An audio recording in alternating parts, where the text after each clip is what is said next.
Assalamualaikum warahmatullahi wabarakatuh. Waalaikumsalam warahmatullah. Alhamdulillah, wassalatu wassalam ala rasulillah. Allahumma sholli ala Muhammad wa ala ali Muhammad.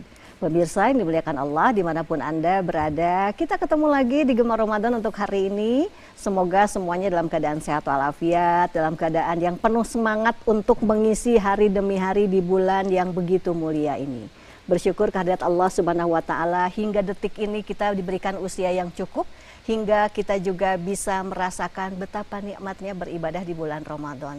Salawat juga salam selalu tercurah limpahkan kepada junjungan kita semua, baginda Rasulullah Sallallahu Alaihi Wasallam, kepada kerabat keluarga, para sahabatnya, semoga sampai juga kepada kita ya. Baik, seperti biasa di Gemar Ramadan kita akan sama-sama belajar lagi, dan hari ini kita akan membahas tentang keutamaan bulan Ramadan. Ramadan itu begitu luar biasa ya. Anda juga mungkin sudah tahu bahwa Ramadan punya kelebihan-kelebihan yang luar biasa kalau dibandingkan dengan bulan-bulan yang lainnya. Tetapi kita lihat lagi yang lebih spesifik dari bulan Ramadan, kelebihannya apa lagi sih? Yuk kita bahas ya.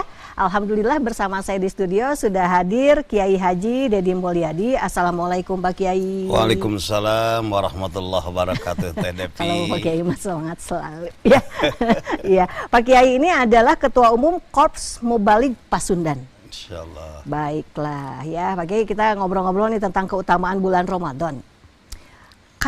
Kita juga sudah tahu sebetulnya ya, bulan Ramadan itu begitu luar biasa, begitu memberikan, Allah itu kan menjanjikan hal-hal yang luar biasa kalau dibandingkan dengan bulan-bulan yang lain. Kita lihat yang lebih utama daripada hanya sekedar itu apa sih Pak Kiai? Mangga silahkan. Baik. Bismillahirrahmanirrahim. Assalamualaikum warahmatullahi wabarakatuh. Waalaikumsalam warahmatullahi wabarakatuh. Alhamdulillahilladzi faddala syahra ramadana ala sairis suhur. Asyhadu an la ilaha illallah wa asyhadu anna Muhammadar Rasulullah. Allahumma salli wa sallim wa barik ala nabiyyina Muhammad wa ala alihi wa ashabihi.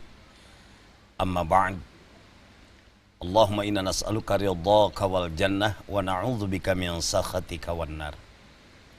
Alhamdulillah, kita sudah berada di bulan suci Ramadan. Bulan yang penuh berkah, bulan yang penuh dengan fadilah, bulan yang penuh dengan kebaikan, dan bulan yang penuh dengan keutamaan. Wajar sebagai muslim, muslimah, mukmin, mukminah akan merasa bahagia ketika Allah berikan kesempatan hidup sampai lagi kita ke bulan suci Ramadan. Dan ternyata kebahagiaan hati seorang hamba apabila memasuki bulan suci Ramadan, ya tergantung dia mau mengisinya dengan apa. Ketika seorang pedagang mungkin saja merasa bahagia karena akan ada barang dagangan khusus yang sangat digemari di bulan suci Ramadan. Lebih ramai biasanya ya. Iya. Pakaian dan yang lainnya. Tuh. Tetapi berbeda dengan hamba-hamba yang mendambakan untuk menambah fasilitas taqarrubnya kepada Allah Subhanahu wa Ta'ala. Tentu bulan Ramadan ini dijadikan bulan yang penuh dengan keistimewaan. Dan keistimewaan bulan suci Ramadan, kalau kita dibicarakan dalam waktu yang singkat ini tidak akan cukup waktu, paling tidak. Yang pertama, di bulan suci Ramadan kita sudah tahu bersama bahwa Allah wajibkan saum di bulan suci Ramadan. Allah berfirman di dalam surah Al-Baqarah 183. A'udzu billahi minasyaitonir rajim. Bismillahirrahmanirrahim. Ya ayyuhalladzina amanu kutiba alaikumus syiyam kama kutiba alal ladzina min qablikum la'allakum tattaqun. Ini di ujung ayat ini yang luar biasa menggambarkan keutamaan saum di bulan suci Ramadan. Salah satu upaya untuk membentuk pribadi-pribadi muttaqin. Jadi Allah itu menggembleng kita untuk saum di bulan Ramadan biar kita menjadi orang yang bertakwa. Betul. Baik. Dan ketika seseorang melaksanakan ibadah di bulan Ramadan membuahkan nilai muttaqin, berarti sudah selesai urusan hidupnya. Kebaikan-kebaikan. Karena takwa itu iya, merupakan sebaik-baiknya bekal. Bekal apalagi yang kita butuhkan kalau kita sudah menjadi orang yang bertakwa? Allah sendiri yang mengatakan, "Wa tazawwadu fa inna khairaz zadi taqwa wattaquni ya ulil albab." Lengkapi dirimu dengan perbekalan, tetapi ingat, sebaik-baiknya bekal adalah ketakwaan. Kalau takwanya sudah ada, berarti kita sudah mempunyai bekal terbaik kemanapun kita pergi, baik kehidupan dunia ataupun yang terakhir nanti kita menghadapi kehidupan di akhirat. Kalau saja Ramadan ini menggembleng kita, mentarbiah kita, sehingga kita menjadi hamba yang bertakwa kepada Allah, berarti kita sudah memiliki bekal yang paling utama, yaitu takwa. Berarti takwa itu adalah puncak dari penghambaan seorang makhluk kepada Robnya, gitu. Betul. Ya? Pak Kiai ya? Puncak penghambaan seorang makhluk kepada Khalik, seorang manusia kepada Robnya, apabila dalam penghambaannya itu benar-benar sudah membuat dirinya menjadi seorang muttaqin. Gini Pak Kiai, karena di dalam surah Al-Baqarah itu tadi, apakah untuk menjadi seorang yang takwa itu hanya bisa melalui Ramadan ataukah bagaimana? Untuk mencetak seorang muttaqin tidak hanya berada di bulan Ramadan. Ya. Tetapi justru lebih banyak di luar bulan Ramadan. Tapi secara khusus di bulan suci Ramadan, Allah tegaskan yaitu pembentukan pribadi muttaqin melalui puasa. Ya. Padahal kalau untuk membentuk pribadi yang bertakwa itu di luar Ramadan, itu bisa lihat di dalam surah Ali Imran. Dari mulai 133 sampai 136. Allah menyerukan intinya agar kita menjadi orang muttaqin. Ya. Dan itu bukan hanya di bulan Ramadan. Berada di luar bulan Ramadan. Wasari'u ila maghfiratim mir rabbikum. Bersegeralah kamu sekalian untuk mengejar ampunan dari Allah. Dan salah satu kiat atau amalan untuk meraih ampunan Allah itu apa? Dengan melaksanakan saum di bulan suci Ramadan. Man shoma ramadhana imanan wahtisaban ghufira lahu ma taqaddama min dzanbi. Barang siapa yang berpuasa di bulan suci Ramadan atas dasar iman dan ihtisab, kalimatnya bukan akan diampuni, tapi ghufira, diampuni, telah diampuni dosa-dosanya. Oh, berarti memang saum di bulan Ramadan itu betul-betul untuk orang yang saum, maka Allah itu pasti mengampuni. Betul. Ada kata-kata itu ya? Iya. Ada penegasan di situ ya, Pak Kiai? Penegasan. Kemudian dalam ayat yang umum di dalam surah 33 Allah atau surat Al-Ahzab ayat 35, Allah Subhanahu wa taala mengatakan innal muslimina wal muslimat, dan di tengah ayat ada wassaimina wassaimat, laki-laki dan perempuan yang berpuasa. Di ujung ayatnya a'addallahu lahum maghfiratan wa ajran azima. Bagi mereka Allah sediakan ampunan dari dosa dan pahala yang besar. Oh, Masya Allah, Masya Allah. Nah, pertanyaannya lagi Pak Kiai, dosa seperti apa yang akan Allah ampuni untuk orang-orang yang saum di bulan Ramadan? Yang pertama tentunya dosanya dosa ghairu syirku billah, bukan dosa mensekutukan Allah. Kalau dosa mensekutukan Allah, harus kembali ke jalan Allah sebelum dia berpuasa. Oh, iya, iya, baiklah. Sebelum dia berpuasa. Makanya seruan ibadah itu satu paket. Wa'budullaha wa la tusyriku bihi syai'a.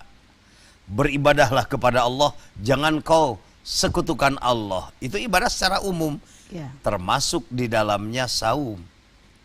Maka berfungsinya jaminan gufirolahu ma taqaddama min dzanbi. Salah satunya orang yang berpuasa dan tidak mensekutukan Tidak Allah. mensekutukan Allah.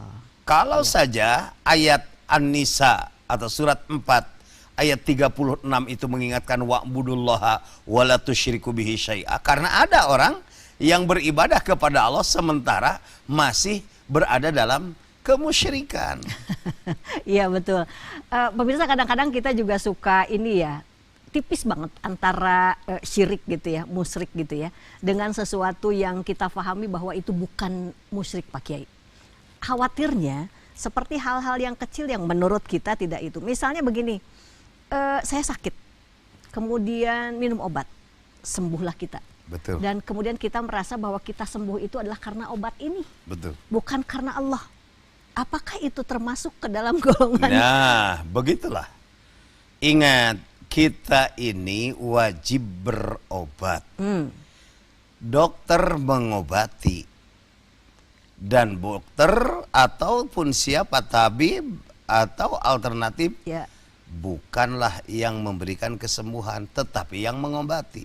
iya, Karena ada kalanya orang yang diobat tetap tidak sembuh. betul. Sehingga obat itu adalah salah satu ikhtiar. Ikhtiar kita, sementara yang memberi kesembuhan itu Allah Subhanahu wa taala. Sama, kita bekerja, mencari nafkah, mencari uang. Ingat, yang memberi rizkinya itu Allah. Allah, bukan pekerjaan kita. Iya. Oleh karenanya saya sering ini sama suami-suami, ingat, suami itu tidak wajib memberikan rizki, menanggung rizki istri. Yang masuk kepada kewajiban suami itu menafkahi istri. Iya. Kalau memberikan rezeki itu Allah ya. Allah. Koridornya Allah di situ. Karena banyak yang tidak bersuami malah makanya makin Iya, secara rezeki ini dia ya, melimpah banyak dari mana-mana. rezeki. Iya. oleh karenanya kembali lagi bahwa apapun dalam peribadahan kita, la tusyrik billah wa'budullaha wa la tusyriku bihi syai'a.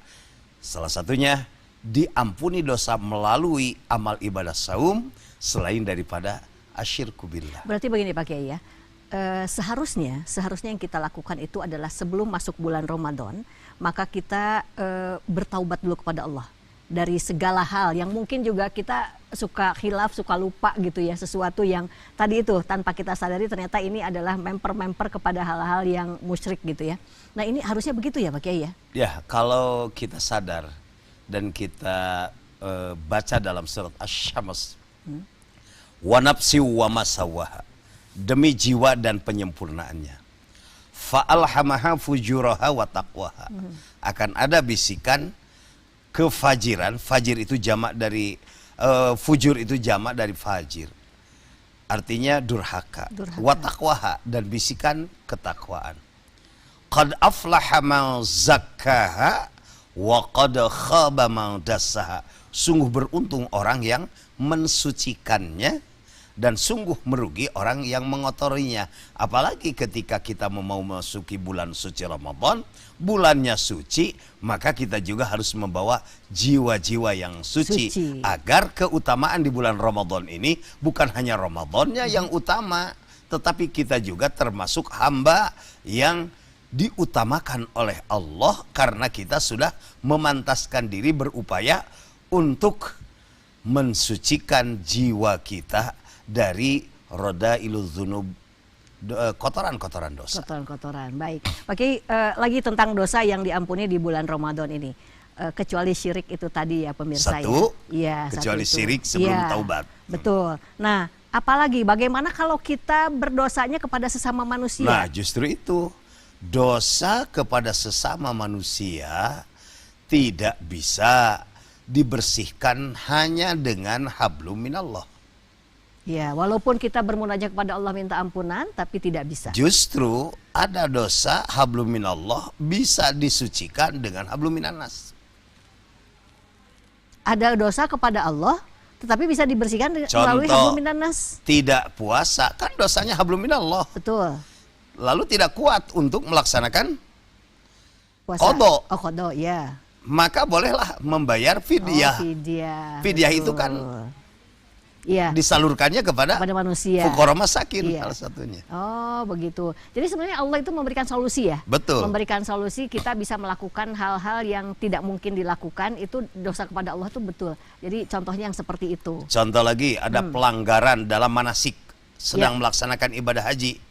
Kan salah satunya bisa dengan menyembelih dam. Betul. Dibagikan kepada sesama manusia, padahal yang dilanggar hablum minallah, bukan hablum minannas. Tetapi hablum minannas tidak bisa diselesaikan dengan hablum minallah. Artinya harus dengan sesama Betul. manusia yang memang ada pertalian dosa di situ ya. Betul, karena kalau dosa pertaliannya dengan hablum minannas itu ada kewajiban. Kalau berhubungan dengan hukuk, hak-haknya yang tidak tertunaikan, ya otomatis. Misalkan kita jadi seorang pejabat atau penguasa, ada hak-hak bawahan kita yang belum tertunaikan, lalu kita ingin dibersihkan, ya berikan haknya.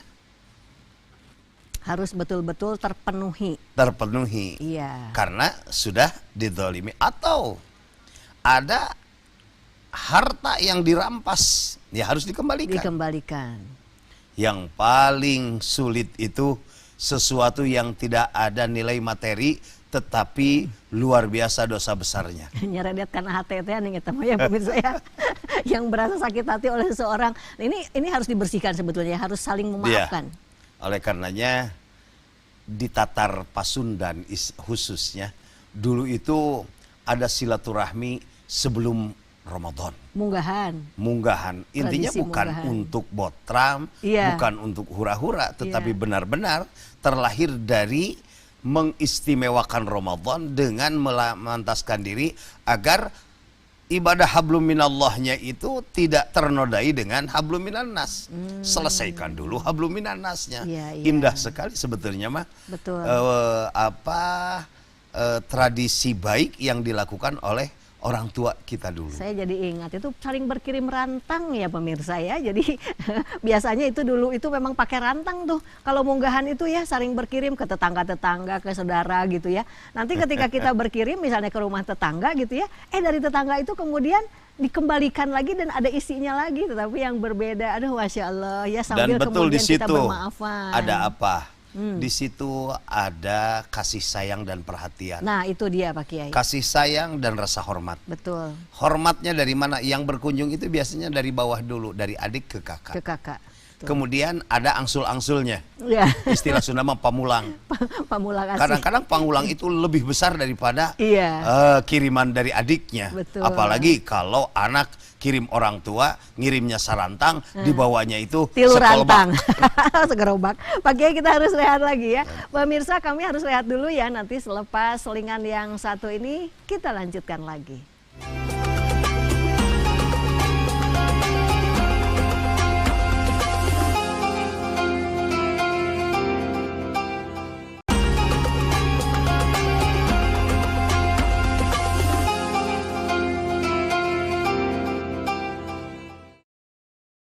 Baik pemirsa, kita lanjutkan lagi ya Gema Ramadan. Hari ini saya masih ditemani oleh Kiai Haji Dedi Mulyadi ya. Kita masih membahas tentang keutamaan bulan Ramadan. Jadi di segmen sebelumnya tadi kita sudah membahas juga bahwa salah satu keutamaan bulan Ramadan itu satu, karena saumnya kita itu ternyata ini menggembleng kita menjadi orang yang takwa. Kemudian di bulan Ramadan ini juga diampuni dosa-dosa kita, kecuali tadi itu ya yang syirik atau musyrik ya. Kemudian juga satu lagi, kalau ada dosa dengan sesama manusia, ini harus minta maafnya kepada sesama manusia ya. Kita lanjutkan lagi Pak Kiai. Mari kita lanjut lagi mengenai keutamaan bulan Ramadan yang lainnya lagi Pak Kiai, apa lagi? Di bulan suci Ramadan pertama diturunkannya kitab suci Al-Quran sebagai pedoman hidup kita sebagai manusia, bukan hanya seorang mukmin, karena Syahrul Ramadhan alladzi unzila fihil Qur'an. Bulan Ramadan itu bulan pertama kali diturunkannya Al-Quran. Al-Quran. Itu Al-Quran yang turun ke bumi langsung? Ya, atau... hudan linnas. Petunjuk bagi manusia. Artinya kandungan Al-Quran itu bukan hanya hudan lil muttaqin. Karena dalam Al-Quran ada redaksinya hudan linnas, ada hudan lil muttaqin. Petunjuk bagi manusia berarti di dalam Al-Quran ada petunjuk-petunjuk yang bersifat umum kemaslahatan manusia. Itu berlaku sebenarnya untuk yang juga non-muslim atau gimana Pak? Baik orang muttaqin atau tidak muttaqin. Salah satu contoh, ketika Allah turunkan aturan bagaimana cara berniaga. Wailul lil mutaffifin alladzina idza qalu awhum awazanuhum yus. Kecelakaan itu bagi mereka al-mutaffifin. Mutaffifin itu siapa? Alladzina idza kalum awazanuhum yus. Orang-orang apabila menakar atau menimbang suka merusak atau mengubahnya. Kan itu manfaatnya bukan hanya untuk seorang muttaqin atau seorang muslim, tetapi semua tidak boleh mengurangi timbangan. Ya itu contoh. Itu kan Al-Quran. Iya betul. Lalu ketika dilaksanakan manfaatnya kan bukan hanya untuk orang muslim, tetapi untuk semua. Semua sebetulnya, masya Allah, masya Allah. Hudan linnas. Kemudian dzalikal kitabul la raiba fihi hudan lil muttaqin. Jadi kenapa di bulan Ramadan ini penuh dengan keutamaan? Karena salah satu keutamaannya Allah memberikan petunjuk untuk kehidupan kita. Karena ketika hidup tanpa petunjuk, ketika kita mau pergi ke satu tujuan saja sekarang dibutuhkan Mbah Google. Iya betul. Kadang-kadang kita mau nyari apapun, nanya apapun bisa ke situ. Betul. Dan kita percaya. Walaupun ada orang yang disesatkan. Google Maps jalannya kemana. Tetapi kenapa kita masih suka meragukan hudan atau petunjuk dari Allah yang pasti benarnya? Padahal saya itu pasti mengatakan dijamin mutlak kebenarannya. Wa tammat kalimatu rabbika sidqan wa adla. Sempurna dan paripurna kebenaran dan keadilannya tentang Al-Quran. Tetapi banyak, jangankan orang lain, di kalangan muslim pun masih banyak orang yang meragukan petunjuk Al-Quran. Sederhana, pulang dari masjid subuh, yang dicari itu jarang Al-Quran, pasti HP. Handphone.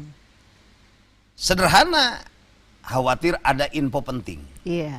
Kalau ada info penting, artinya belum tentu ada info atau infonya penting.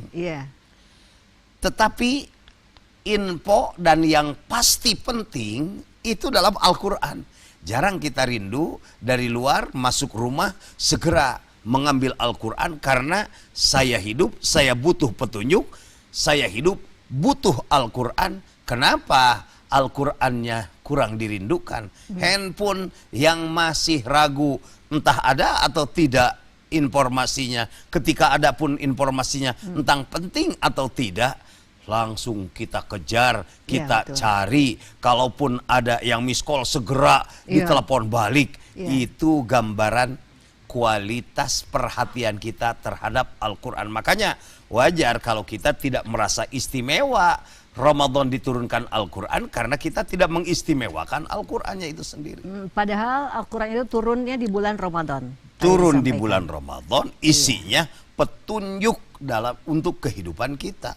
Pak Kiai, tadi ada yang lebih spesifik, itu petunjuk untuk orang-orang yang mutakin.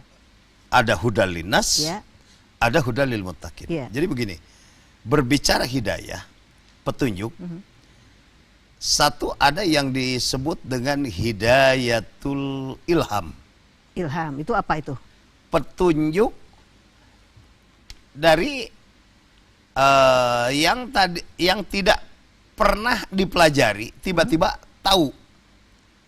Hidayatul ilham. Kalau itu memang betul-betul petunjuk dari Allah ya. Contoh sederhana, kita tidak pernah belajar dan mengajarkan bayi bagaimana ketika butuh ASI. Iya.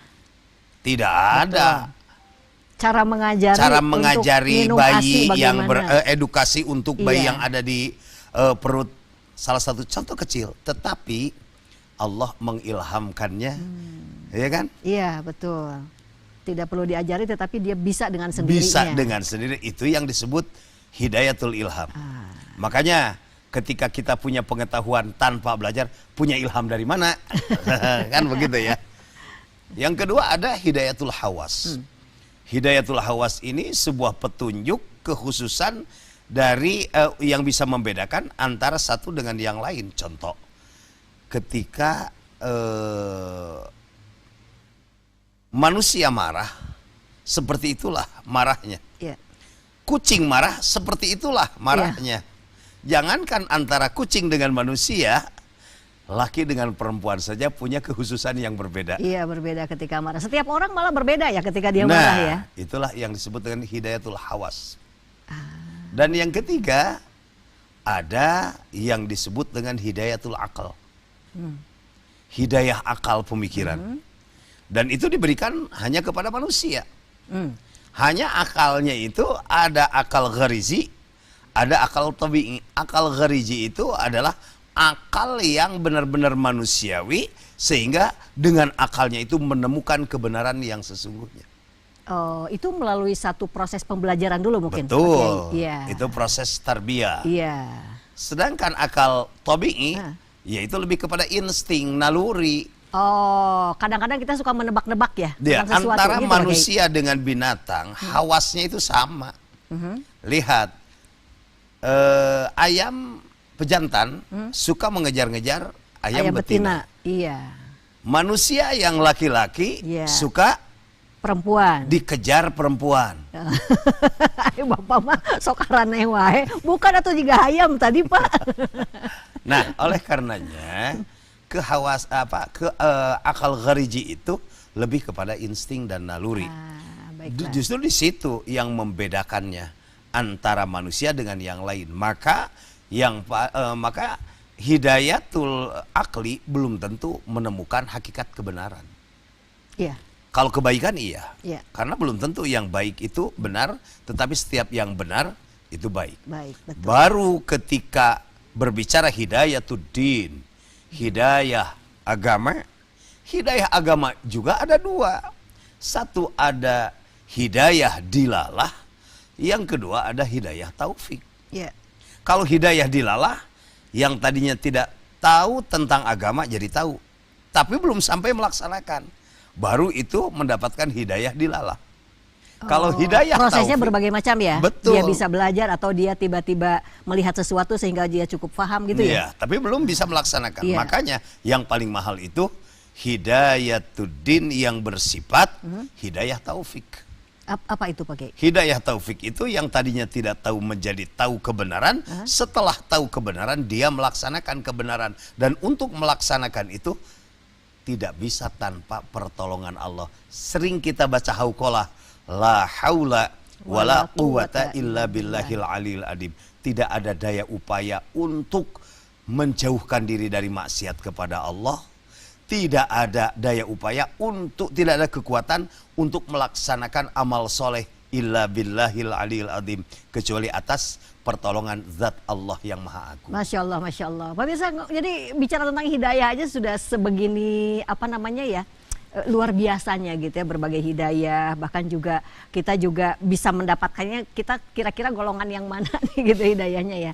Pak Kiai, sekarang Al-Quran sendiri itu masuknya ke yang mana Pak Kiai? Nah, hudal linnas ada hudal lil muttaqin tadi. Petunjuk secara umum ada dalam Al-Quran. Ya, contoh sederhana. Ya, yang tadi bab muamalah tadi bermanfaat, menjadi petunjuk, menjadi keberuntungan, bukan hanya dilakukan oleh muttaqin, termasuk orang yang melaksanakan tetapi dia tidak mau beriman kepada Al-Quran, tetapi konsepnya dia terapkan dan kadang-kadang kita ini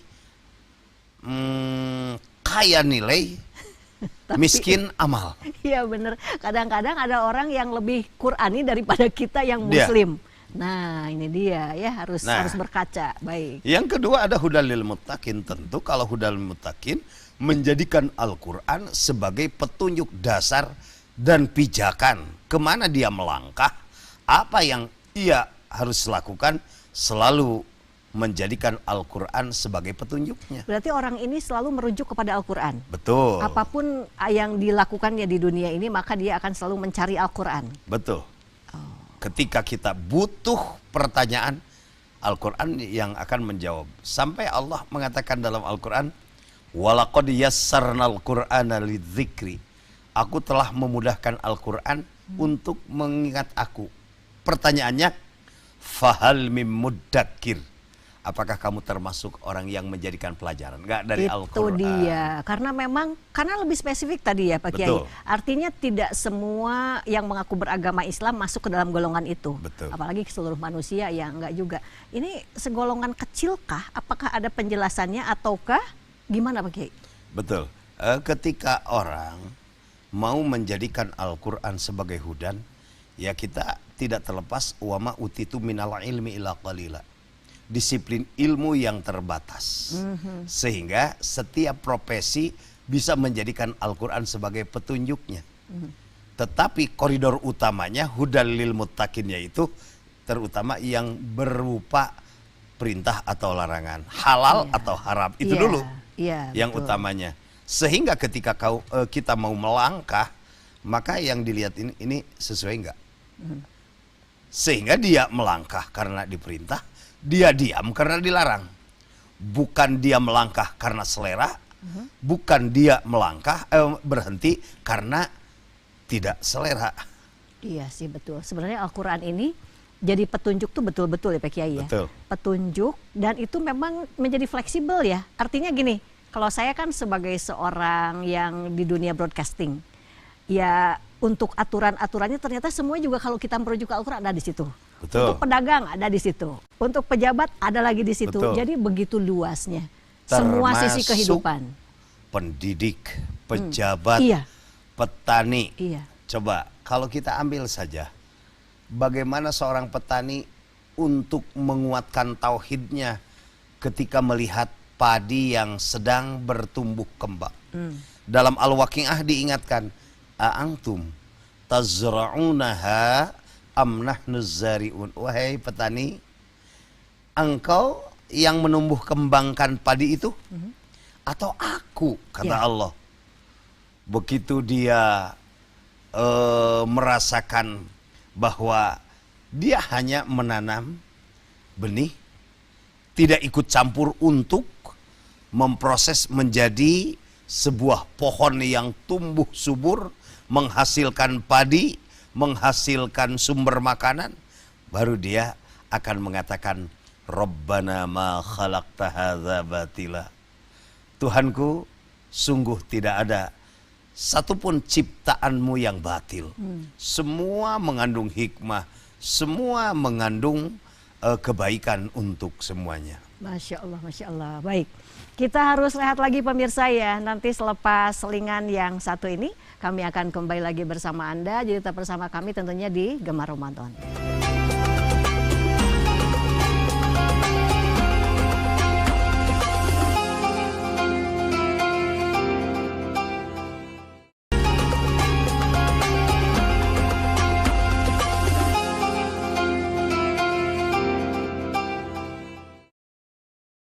Ya, keutamaan bulan Ramadan ya. Tema kita adalah mengenai hal itu pemirsa ya. Saya masih ditemani oleh Kiai Haji Dedi Mulyadi.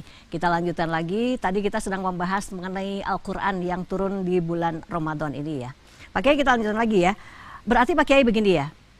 Kalau ini mah apa yang saya dapat dari tadi dari penjelasan Pak Kiai, bahwa Allah itu menurunkan Al-Quran di bulan Ramadan itu memang bukan tanpa tujuan. Bukan tanpa maksud yang ingin diberikan kepada makhluk-makhluknya.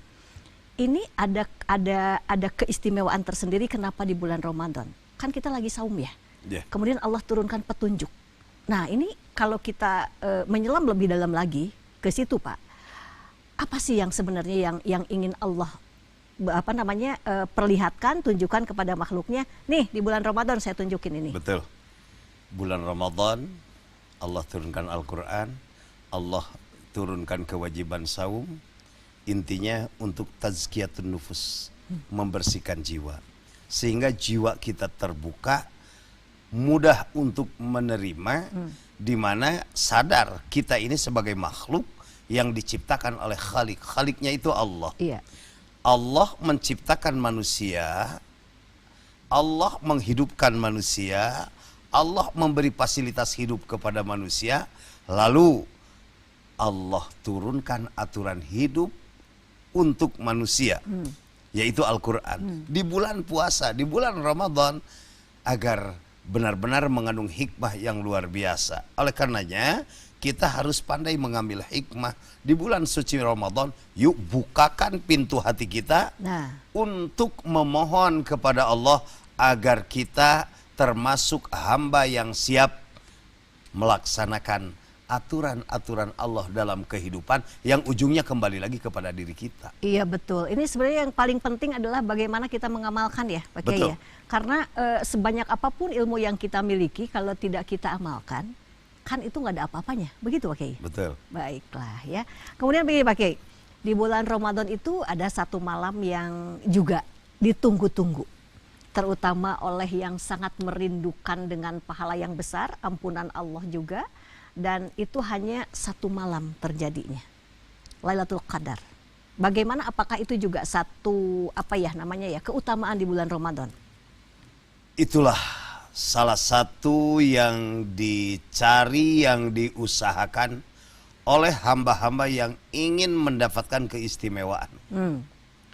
Sampai Allah turunkan, nih hamba-hambaku yang mau mendapatkan keistimewaan, ada sebuah keistimewaan yang sengaja aku sembunyikan, yang sengaja aku rahasiakan. Kalau kita lihat dalam surah Al-Qadar, dari 1 sampai 3 saja. Ya. Inna anzalnahu fi lailatul qadr. Wa ma adraka ma lailatul qadr. Lailatul qadri khairum min alfi syahr. Tapi kisi-kisinya itu sudah jelas. Sampai Lailatul Qadri khairum min alfi syahr. Kalau saja kita tidak tahu persis secara rinci tentang keutamaan bulan Lailatul Qadar, satu, diturunkannya pada bulan Ramadan. Iya. Malamnya dirahasiakan oleh Allah. Entah malam berapa, walaupun ada beberapa pendapat ulama lebih memungkinkan itu di malam-malam ganjil. Makanya di kita suka ngintip-ngintip. Dan 10 hari terakhir. Iya, 10 terakhir. Walaupun ada juga yang berpendapat bahwa Lailatul Qadar itu boleh jadi dari tanggal 1 sampai tanggal terakhir. Berarti belum tentu juga sebenarnya di 10 hari terakhir itu ada yang pendapat begitu. Kebanyakan daripada para ulama yang meyakini Lailatul Qadar itu di 10 akhir. Makanya ada yang disebut dengan Ashrul Awakhir, 10 akhir di bulan suci Ramadan, di mana Ashrul Awal 1 sampai 10, Ashrul Awsat dari 11 sampai 20, dan Ashrul Awakhir dari 21 sampai akhir Ramadan.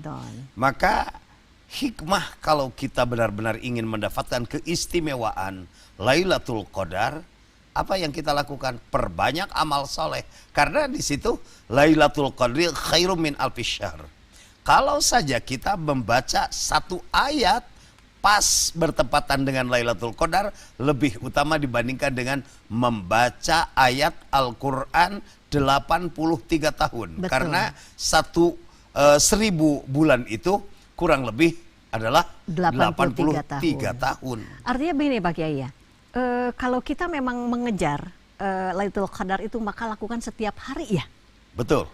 Dan sepertinya begini, ada satu keyakinan yang harus kita tanamkan dulu, bahwa malam itu memang benar adanya. Karena kan mungkin nih pemirsa ya, ada juga kalau kata orang Sunda mah cang sayanya nah aya nah henteu gitu. Nah gitu. Maka kembali lagi keimanan kita terhadap Al-Quran. Ya. Kalau kita benar-benar beriman kepada kebenaran Al-Quran, dan kita bisa menjamin Quran itu benar, satu, karena yang membawanya Nabi Muhammad. Sallallahu alaihi. Nabi Muhammad Sallallahu Alaihi Wasallam tidak ada sifat dusta. Pasti benarnya mempunyai sifat sidik. Kemudian yang kedua, pembuktian dari Al-Quran sendiri ditantang. Ini bukan buatan Nabi Muhammad. Apa? Afala yatadabbaruna Al-Quran. Apakah kamu tidak bertadabbur Al-Quran? Walau kana min indi ghairillah. Andaikan Al-Quran itu datangnya bukan dari Allah, lawajadu fihi ikhtilafan katsira. Niscaya kau akan menemukan pertentangan yang banyak. Iya. Pernah nggak Teh Depi menemukan pertentangan antara ayat satu dengan yang lain? Selalu bersamaan sebetulnya ya. Dia. Betul kan Pak Kiai ya? Paling Iya. enggak satu ayat itu menjelaskan tentang sesuatu, di surat yang lain Saling itu menguatkan. Iya, saling menguatkan. Saling Betul. mentafsirkan. Betul. Nah, bagi pemirsa yang agak ragu-ragu, Iya. kita ajak, mari telaah. Adakah satu ayat dengan ayat yang lain dari 30 juz 114 surat itu yang dipandang bertentangan satu sama lain? Yang ada justru saling menguatkan. Ayat ini memerintahkan sholat. Kemudian ayat lain menjelaskan kalau mau sholat wudhu dulu. Iya, betul Pak Kiai. Ketika wudhu, basuhlah wajahmu, tanganmu, kepala, kaki. Itu kan luar biasa. Betul. Nah, oleh karenanya, apakah kita yakin dengan adanya satu malam istimewa yaitu Al-Qadar? Kita bisa yakin keberadaannya karena Al-Quran yang mengatakannya. Yang tidak mungkin dusta. Wa tammat kalimatu rabbika sidqaw wa adla. Sudah sempurna dan paripurna kebenaran dan keadilan Al-Quran.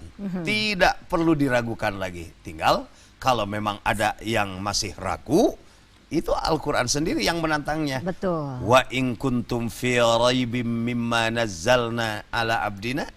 Apabila kalian masih meragukan kebenaran Al-Quran, fa'tu bi suratim min misli. Datangkan satu surat yang sama. Dan ternyata tidak ada. Masya Allah, Masya Kalau Allah. tidak ada berarti semua pernyataan Al-Quran tidak ada alasan untuk kita dustakan. Jangan ragu berarti pemirsa Betul. ya. Lalu Lailatul Qadar ini apakah dia sepanjang malam Pak Kiai? Sepanjang malam ketika hari sudah gelap ya, itu sampai kepada waktu subuh, ataukah ada saat tertentu yang kita tidak tahu juga itu?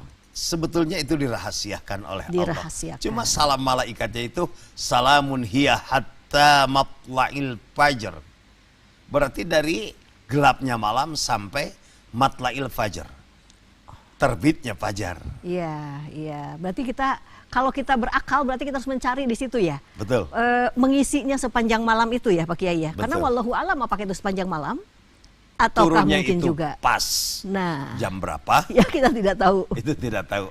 Iya. Tapi saur orang Sunda mah lamu ditingker mah sigana benang.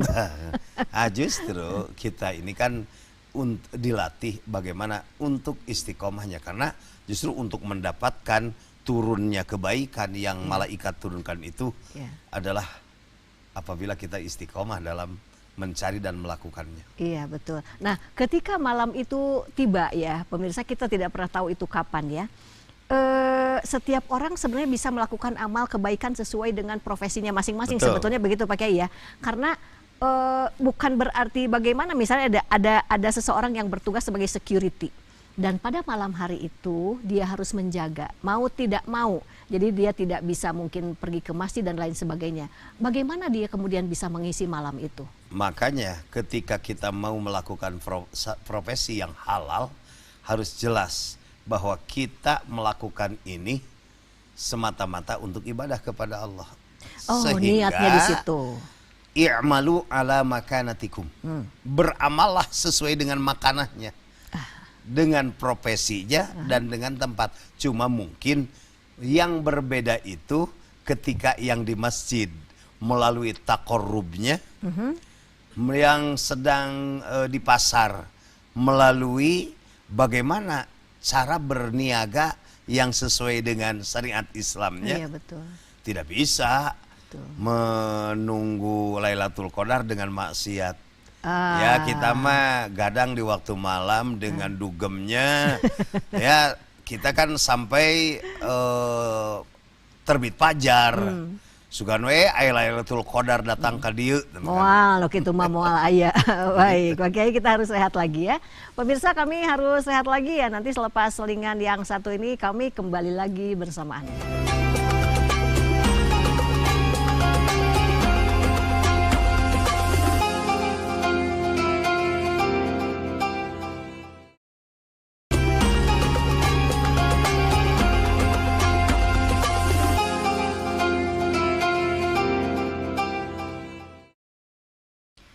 Baik pemirsa, hari ini kita sudah membahas tentang keutamaan bulan Ramadan ya. Bulan yang begitu mulia, bulan yang selalu ditunggu-tunggu kedatangannya oleh kita dengan sukacita.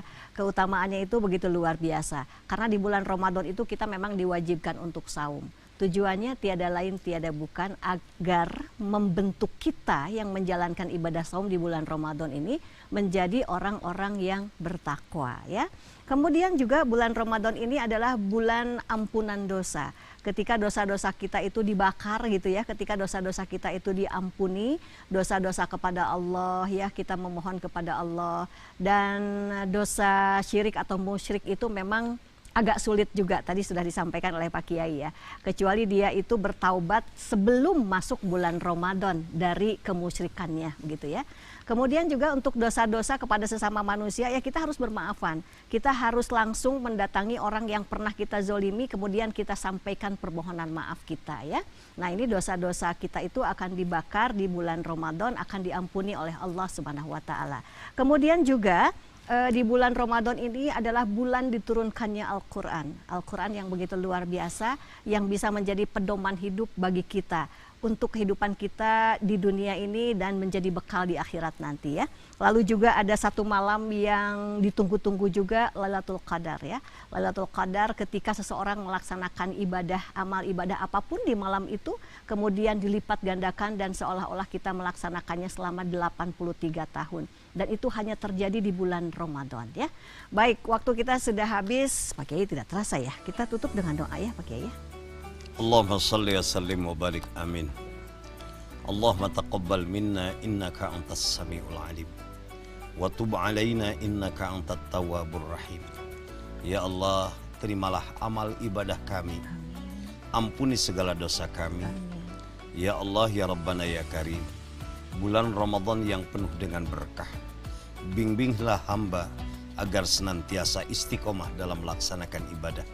Allahumma inna nas'aluka ridhaka wal jannah wa na'udzubika min sakhatika wan nar. Allahumma inna nas'aluka husnal khatimah wa na'udzubika min su'il khatimah. Rabbana atina fid dunya hasanah wa fil akhirati hasanah wa qina adzabannar. Walhamdulillahi rabbil alamin. Amin ya mujibas sa'il. Pak Kiai hatur nuhun pisan ya. Dan juga pemirsa terima kasih untuk Anda yang sudah menyimak Gemar Ramadan hari ini. Insya Allah kita akan ketemu lagi di Gemar Ramadan berikutnya, tentunya juga dengan tema-tema menarik lainnya ya. Apa yang tadi kami sampaikan semoga bisa dilaksanakan, bisa diamalkan. Karena hal yang paling penting dalam hidup kita itu adalah bagaimana kita bisa mengamalkannya sehingga amal ibadah yang kita lakukan di dunia ini bisa membawa kita kepada kebaikan di akhirat nanti ya. Baik, saya Devi Dirgantini pamit. Terima kasih banyak. Wassalamualaikum warahmatullahi wabarakatuh.